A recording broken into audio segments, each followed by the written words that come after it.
KNB Awaba yamna Nangle Myanmar military junta amadi makoiga puliba lanmisingna landarakpada Pant Burma da Leitana Nong kapnariba si numit humni sure Pant Hairi si tamu manungda leibani military junta gi government hek lakpadagi ngasi fauba Burma Army Amadi makoigi allies singa Nong kapnaduna lakli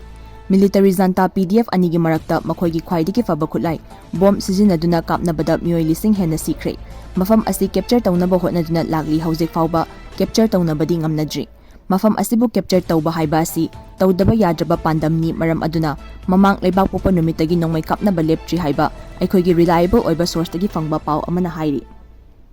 Paugi likun matung inna NUZ SR4 gi makada military junta mathakta attack tawba du fail oikre hauzik SR8 ki makada military junta gi mathakta amuk attack makata na tawragani Myanmar Army ne anti-drone jammer na chingba khutlai makal sizinabana maram oiraga PDF sing lengba freely attack tawba ngamhande mamang dasu military junta na yamna sathiba attack ta PDF battalion da misimina kaya yaukre KNB kaya amasu sikre atopa paugi source amada junta na su KNB sing da attack tawrakpada mi yamna hena sikre hairi